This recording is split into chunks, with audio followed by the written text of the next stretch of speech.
blog entry for the 29th of October of 2016.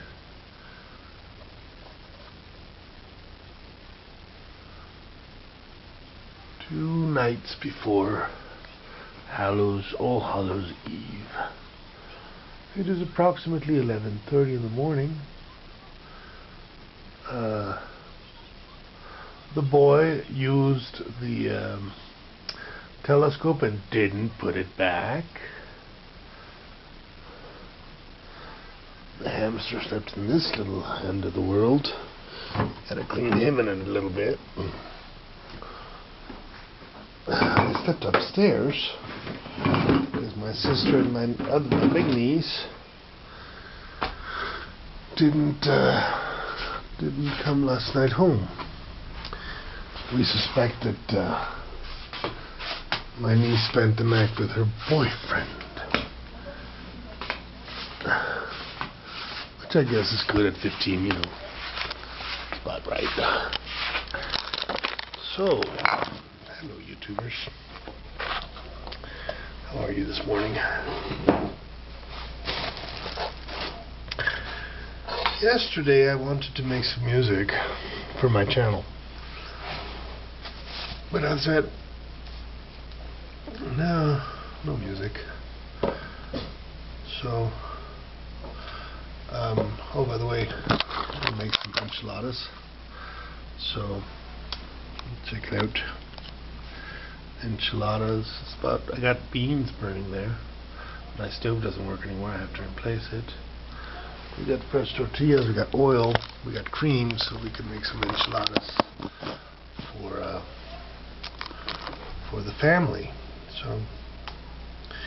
So yeah, I wanted to make some music yesterday, and I didn't make any music yesterday. I played music. I hadn't played music in a long time, but I didn't record it. My intention was to record it. So maybe today, if I can manage to get my computer for a few hours, I'll play some music for you guys.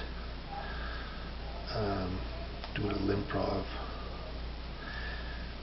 So, what's going on? What's my life all about? I keep asking myself that. Mom says that it's ridiculous that at 50 I'm still asking myself what I'm all about.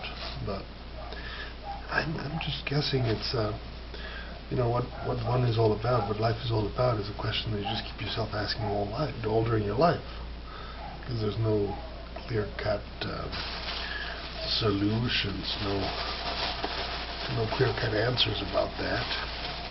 So, oh yeah, one of my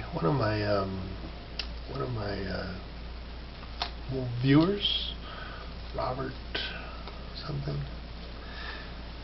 I'll try to remember your name. I'll put your, well, you know who you are. Asked me to do a horror story.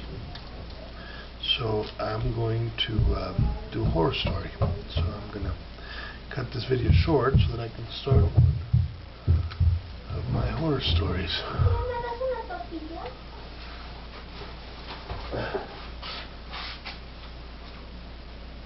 Dos, tres. ¿Quieres sal? Ahí tienes sal ahí. No sé qué me gustan. ¿Pero no quieres sal ahí arriba? No quiero.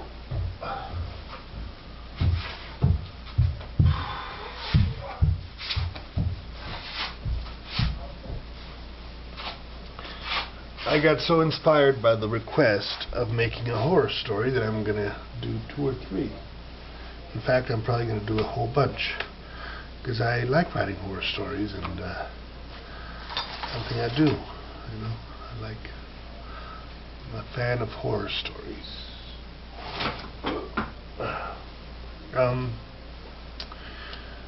So yeah, let's do that. Let's go make a horror story. Hold on. Ooh. Where's the mayonnaise? Mayo.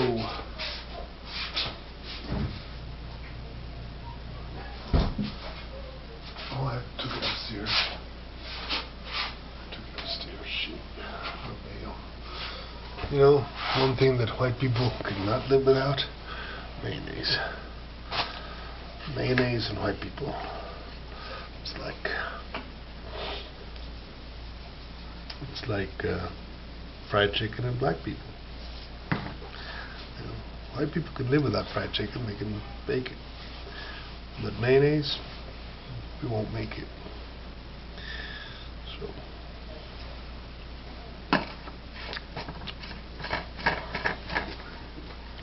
such a ridiculous thing.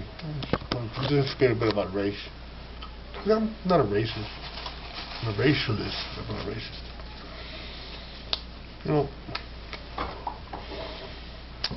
modern liberals are trying to convince us that there is no such thing as race. It's almost as bad as modern politicians trying to convince us there's no such thing as caste when it is evident that they are on the upper side of it. You know?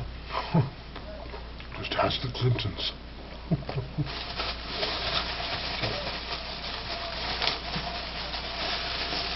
So I'm a big fan of racial profiling. Why racial profiling? Because somehow, if you know that wasps like mayonnaise, you buy mayonnaise when you have a wasp friend over.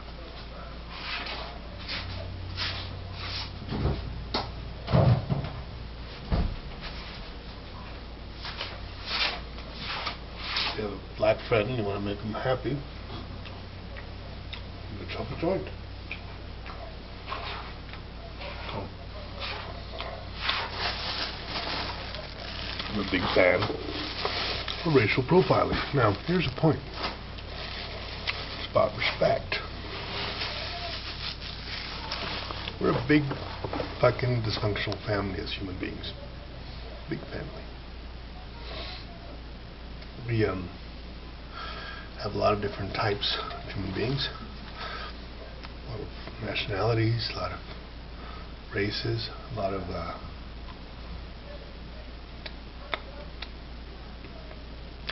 handicaps. So, somebody has a handicap, let's say a blind person. I'm not blind, but blind on the other side.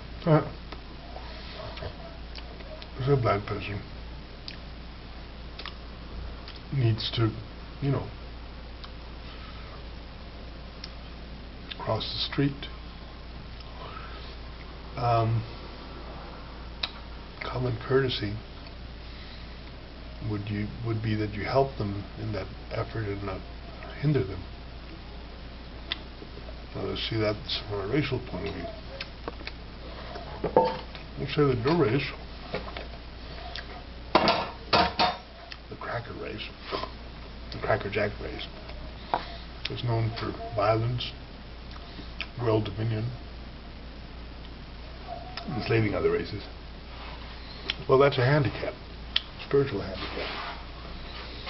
And there's two ways to look at it. You can take advantage of that spiritual handicap to make your racial brothers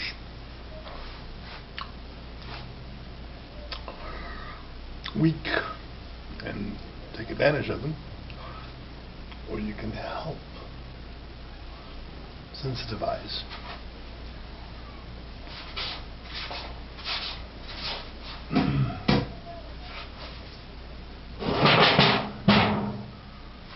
Now, if you believe, as I do, that animals have souls, consider them the tribes.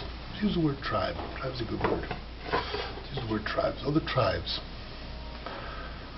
Brothers from other tribes. They're still your brothers because they got 2 eyes, 2 ears, nose, blood. But they're from other tribes that are different from you. You have to be able to know those differences and celebrate them.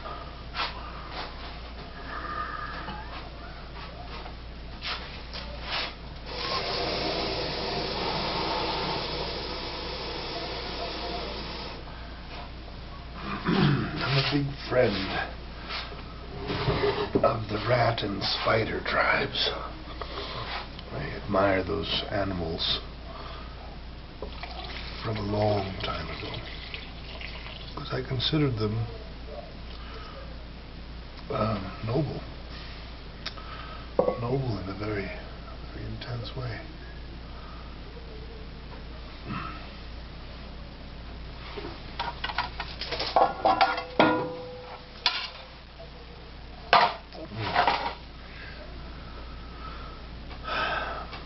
So, I have an affinity for certain tribes. The Huichol people, for instance, although I'm not one of them, much more Spanish than they are, aren't I? I'm a white guy, but I can appreciate their beauty, and the need for them in this material existence, the special wisdom of trying to learn their ways. You learn what's good, you try not to learn what's bad. That's how you look at it. Watching this American Horror Story, I don't know if you guys ever watched that show, but in that that show, there's two tribes, the Voodoo tribe and the Witches tribe. Now, the racial element there, so clear and present that you cannot but admire the writers for doing a good service to folks who want to have better race relations. But if you try to negate the existence of races, there's no such thing as a black person or a white person or a yellow person or a brown person. There's just people, right? There's wisdom in that. There's also stupidity in that. The wisdom is that we're all brothers under the skin. The stupidity of it is that we're not all alike. No. Some of us have black skin, some of us have white skin, some of us have, different color skin. I'm sure in some day maybe there'll be a green-skinned human or a blue-skinned human. Maybe that's what we were. According to according to the Romans, there was a whole blue-skinned tribe up there in England some time ago, and they wiped them out. They killed all the blueies. According to a lot of different anthropologists, we are guilty of the genocide of two different peoples, the Neanderthals for one, and then the hobbits. We slaughtered all the hobbits, little people. Oh, we certainly drove them underground, sure.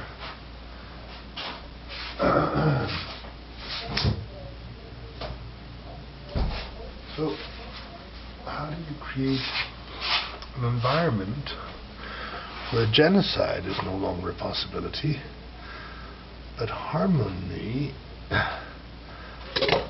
in racial relations is?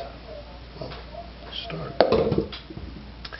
by asking yourself the question, how are we different? What makes us different? Not what makes us alike. What makes us alike is the same thing that makes a wolf and a deer alike. But it's not the similarities between the wolf and the deer that is going to help in their relationship so that they can understand their place in the universe. It is exactly their differences that make them special and unique in their own realm.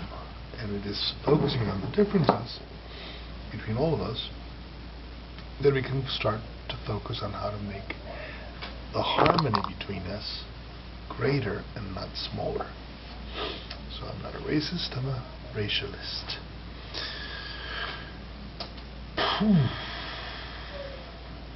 When you're a racialist, with a whole bunch of uncomfortable, by the way, the title of this video is Racists and Racialists, because that's what I'm pontificating about. So pontificating about racists and racialists, it's the morning talk, I guess.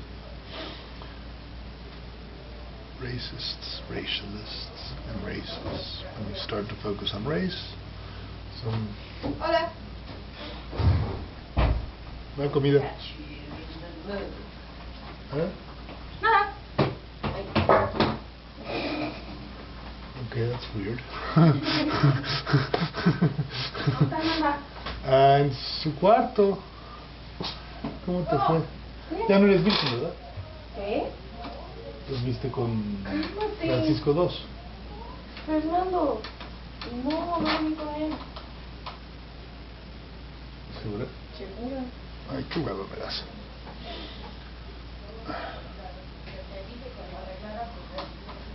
Tiempo, cabrón.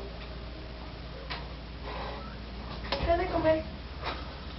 Sopa de pollo, frijoles van a estar en un rato y estas les falta un buen, pero no las he puesto y las voy a poner ahorita. ¿Y tortilla pues? ¿Estás haciendo tortilla con limonita? Con ¿Estás limón. grabando? Claro.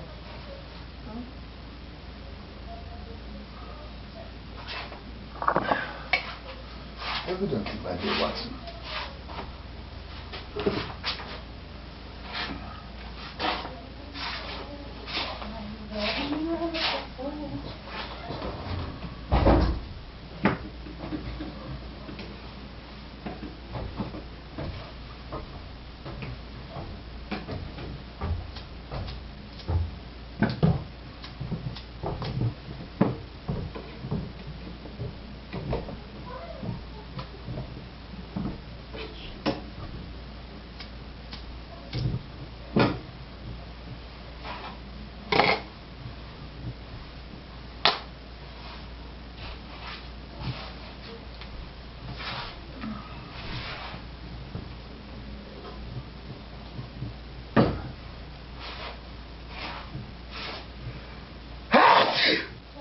Gracias.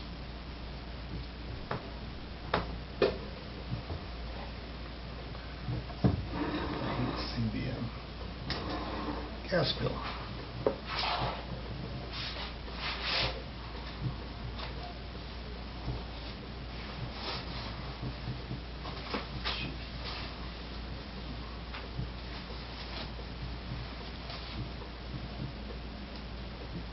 ¿No dormiste con perros? No. ¿Por qué no dijeron eso entonces? O sea, sí, me quedé en su casa, pero no dormí con él.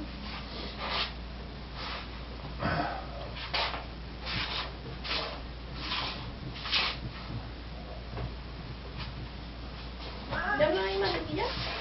¿Quieres? No, pásame la sopa. ¿A dónde fue, ma?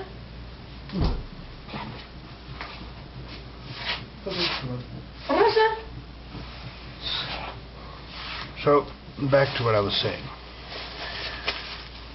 Racists, racialists, and race.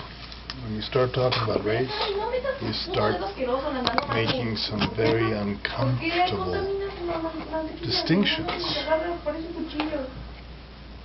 which have to do with ¿Quieres buscar estrellas esta noche? how races are perceived. Nobody in their right mind can doubt that the sense of rhythm Ma! that black people have is superior to the sense of rhythm that white people have, except of course that there's a lot of training going on. But I'm talking about the natural folk rhythm. White people, except for the Irish, especially English and French and all those crazy people, do not know how to play the blues unless they really immerse their entire life into it. Can't do it. So,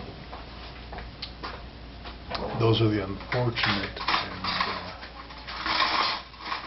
iffy aspects of race relations. And the stereotypes.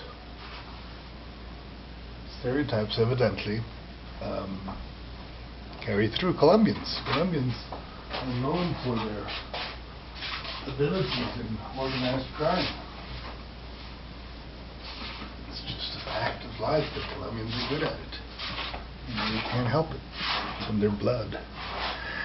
And those words, they can't help it, it's in their blood, are the key to harmonious race relations, in my point of view. Because if we can recognize how we're different, we can actually appreciate or welcome the differences instead of having to fight against them. Being a white guy, I can only speak about white guys, so I'll tell you about the bad parts about being white. First of all, it's our incredible desire for and need for mayonnaise. Mayonnaise is just such a disgusting, delicious thing. It's rotten eggs with vinegar and oil. It's a really bad idea. Come into delicious, incredibly delicious reality. Mayonnaise. And then, of course, a little bit about world dominion and all that shit. Yeah, we get into that shit too. You know. Just ask Bush or Clinton. Anyways, that's the wrap for today. Have a good one. Next one is a horror story.